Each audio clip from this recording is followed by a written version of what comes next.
Hello, I'm Valarie Hurst, your host. Welcome to the show. My guest, Angela Aja, is a life coach, a speaker, and an author of a soon-coming book, Summoned to Soar, 5 Stages of the Rise of a Woman. Angela, thank you for being on the show. Thank you so much for having me, Valarie. I'm very excited to be here and to share my story. And thank you for presenting an opportunity for women to share their stories. Oh, absolutely. It's an honor. Well, Angela, you have lived a very rich life, and you grew up in a home where your faith was very strong, and you had a 3-year degree in Christian education, and in your last year of college, you and your husband met, and the two of you soon afterwards began pastoring a church. Yes. You were preaching from the pulpit. You led a children's ministry and also did a lot of inner city work, which helped bring down crime, and it led to awards for you and your team. Yes. And so you were juggling a lot of things. You also were mentoring over 300 women. You were making bulletins. You worked in the office. You led outreaches. I mean, you were juggling a lot. Yes. And so here you were at the pinnacle of the mountain, and you were living your dream life, this perfect, just ideal life. And all of a sudden, you said your dream life turned into a nightmare.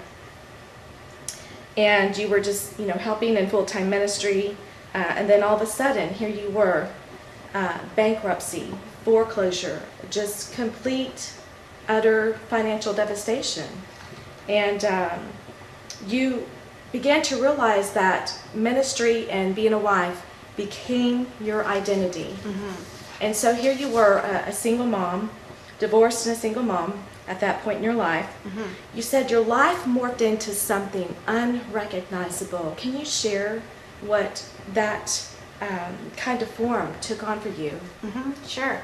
Well, I was living the life of my dreams, so I thought, and I knew that I wanted to be in the ministry and just help people since I was very young, maybe as early as the 3rd grade. And I just really thought I was living my dream. And my life came crashing down very quickly and just changed completely. And what I realized is that I had built my entire identity around a man in the ministry. And so when both of those were swept away with one swift stroke, seemingly overnight, then I really went through an identity crisis of epic proportions. And, I really had to question, who am I? Why am I here, and what am I here to do? When you build your life on things that are outside of you, what you do versus who you are at your core, then when those things come crashing down or you lose those things, then you lose your identity. And so really the last almost 10 years of my life have been just going through the process of just recognizing who I am at my core, why I'm here, what I'm here to do, and developing an identity based on who I am versus what I do. And that can never be taken away from me. So I became a single mom. I have 4 beautiful kids, who 3 are grown and out of the house right now, and I have now I have 4 grandchildren as well. But at the time, my kids were younger, and we moved out, and I moved into an apartment. We slept on the floor, we ate on the floor, we played Yahtzee on the floor, and I had never worked outside the home. I'd never worked outside the ministry. So all of a sudden I found myself in a place of just not knowing what I was going to do to even provide for my children. And so I ended up finding a job.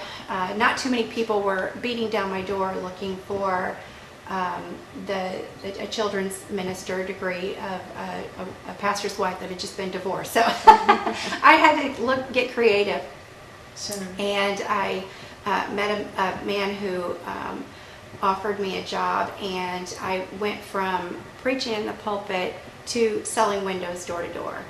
And but that was where God really helped me pull me outside of myself and to just begin to learn how to connect with people instantly, and really reach down deep inside to find a confidence that I didn't know was there. And so I did that for a while, and life was just very different. It was very, I had to survive. I had to sometimes do 4 and 5 jobs at a time. I mean, I went from such a drastic extreme lifestyle, Right. and to just basically a life of poverty. And so, but yet just allowing that resilience to come up inside of me. And I knew that there had to be some way for God to get the glory for my story.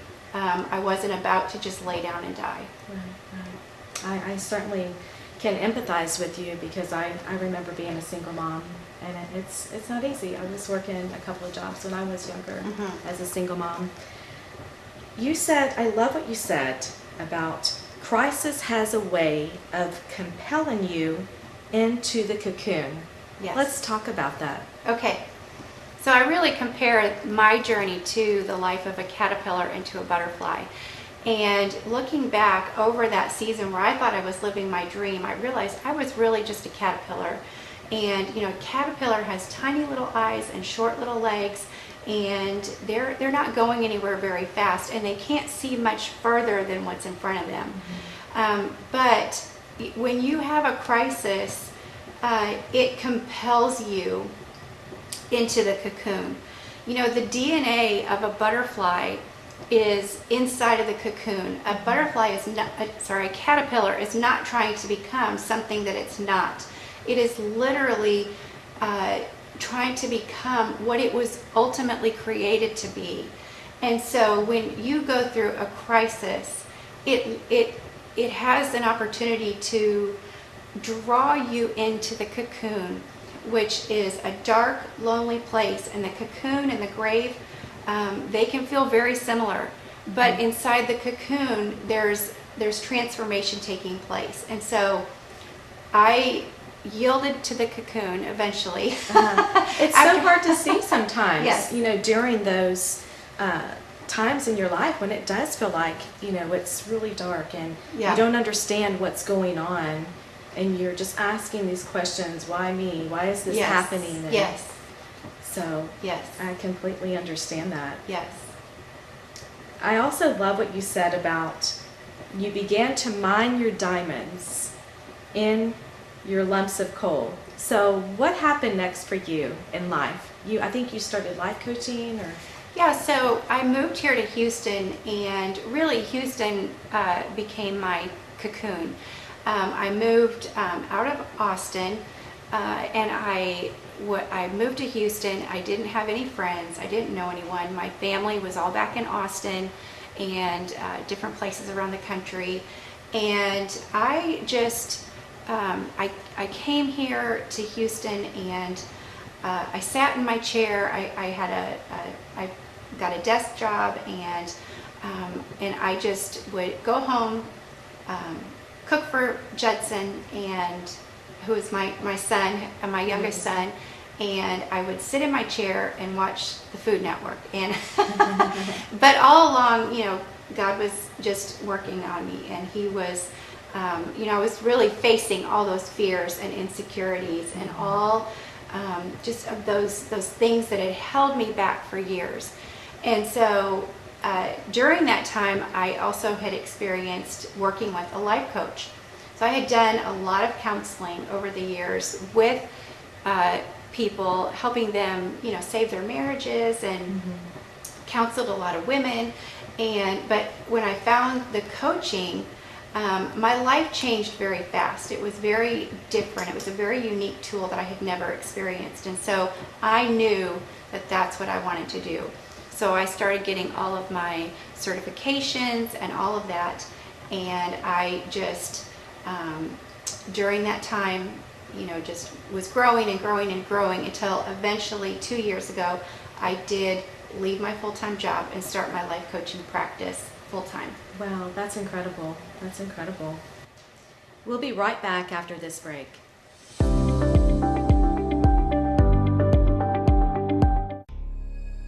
They're not into volume, they're into quality. And that's what really sold us on making that selection. That's what we found throughout the entire process. Having been in the pool industry for over 30 years in a major market, we have the big town experience, but the small town integrity. You've earned your place in the sun with the Minion Pool Group.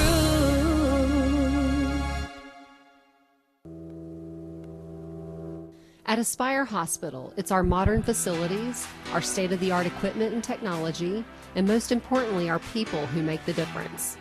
We have 3 convenient locations offering diagnostic imaging, physical therapy, aquatic therapy, sleep diagnostics, behavioral health, and a cancer center. We aspire for a better you by providing exceptional medical services.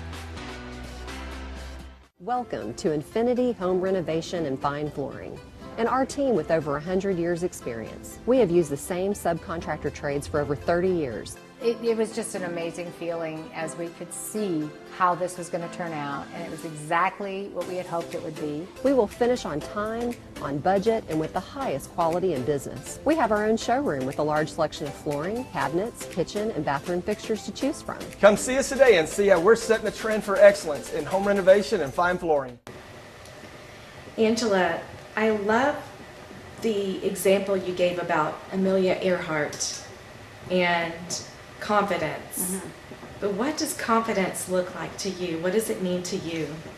Well, I love what confidence meant to Amelia Earhart, and I've taken on that meaning of confidence. And confidence to Amelia Earhart was the willingness to go after the impossible and the belief in herself that she could make it happen. You know, she was the first woman to cross the transatlantic solo, and there were a lot of other there were just a few other women at that time, but they said while it was her skill that allowed her to be able to make that happen and to make her dream come true, it was really her belief in her ability to accomplish the impossible.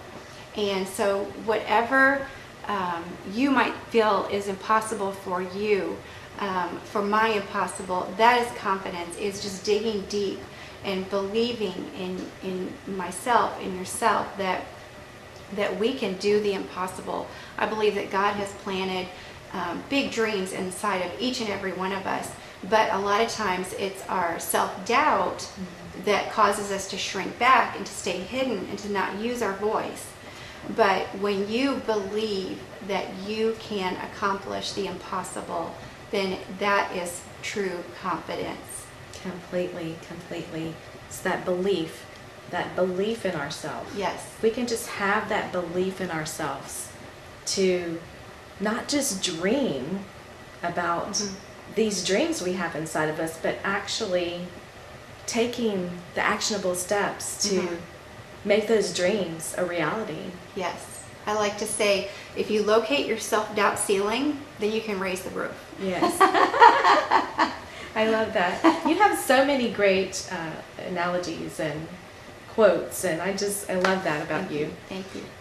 So let's talk about your book, Summoned to Soar, 5 Stages of the Rise of a Woman. I cannot wait until your book comes out. I know it's going to be amazing. It's launching January 2019, right? Yes. Okay. So can you give the audience a little glimpse into what they can expect in this book? Yes. Well, I'm so excited to just release this book. Writing a book is it has felt like to me like giving birth to a baby. Just a push, just it's my guts on paper. And so really this book is a little bit about my journey. I will tell some of my story, but it's about how my story relates to the 5 stages of a caterpillar to a butterfly. And then I also bring in a lot of information and revelation about how Queen Esther also went through these 5 stages. So I believe that every woman has the opportunity to go through 5 stages of development, beginning with the ordinary. And the second phase is the cave. And once she's in the cave, she goes through the becoming. Once she goes through the becoming, then that's when she steps into the debut. And finally finishing off with the rise as the fifth and final stage. And so it's my story within those 5 phases, and then the story of Queen Esther within those 5 phases, and the story of the caterpillar to the butterfly within those phases. And it's really going to be a real world handbook for women who have been through a setback, but yet they feel stuck in an ordinary life, but there's this dream of extraordinary impact that churns inside of them and keeps them awake at night, and they know that they are called to more than this. Yes. And so it's really just to awaken that butterfly within them. And then I also believe that my journey has taken me 10 years because I didn't know where I was in the journey, and it's been a discovery process of understanding where I was in the journey, because if you don't know where you're at in the journey, you might misunderstand what's happening and stay stuck. And so really it has been, it's going to help identify for women so that they can pinpoint where they are in the journey, so that they actually know what's happening to them, so that they can keep going and not get stuck in a certain phase. There was a revelation you shared with me recently about the butterfly. Yes. I believe the metamorphosis of a butterfly, Uh-huh. and what happens when it's almost getting ready to spread its wings and fly. Yes. Can you share that with our audience? It's amazing. It's incredible what you shared with me. Yes, absolutely. So when a caterpillar goes into the cocoon, a lot of things happen. There's so much revelation that we can get from our own lives and our own journey toward our rise. But really, when the caterpillar goes into the cocoon, it loses weight, and there's always loss involved in the middle of transformation. But one of the things that happens inside the cocoon is that the caterpillar cannot excrete. And so it's in the cocoon with all of its stuff. And so when you are in the cocoon phase of your life, you feel like you're just stuck with, all your fears, all your insecurities, all of your old stinking thinking, your mindsets that have held you back, your survival mindsets. And so, but if you're brave enough to stay in the cocoon and not try and break out before the process is done, then something spectacular happens. So the butterfly goes through the process, the caterpillar goes through the process of becoming a butterfly. While it's in the cocoon, it becomes fully formed as a butterfly. But it's in a tight place, and there will come a time when you outgrow your cocoon. But all of a sudden, the butterfly is wrapped up in its wings, and it's in the cocoon, and it's in a tight place, and the cocoon becomes transparent. And so you always go through a season of vulnerability right before you're ready to break out of the cocoon. That is so true. So right before, as you go through your season of vulnerability, then the way she gets out is she's all wrapped up, and she begins to kick. And she starts to kick her way out of the cocoon. So again, right before you break out of the cocoon, it's a lot of hard work. And so you're pushing and pushing and pushing, just like as if you were going to give birth to a baby. And she breaks. Listen to this. She breaks out of the cocoon, and her wings are all wet and damp, and she begins to move her wings. And as she begins to move her wings, something incredible happens.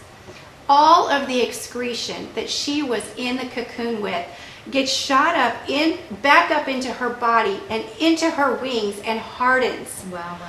All of the stuff that you've been through, all of the hardship that you've been through, all of the pain that you have experienced, when you break out of the cocoon, if you'll be faithful to stay in the cocoon until you are fully developed, it will shoot back up into your wings and harden. And all of that is what gives you the strength to fly.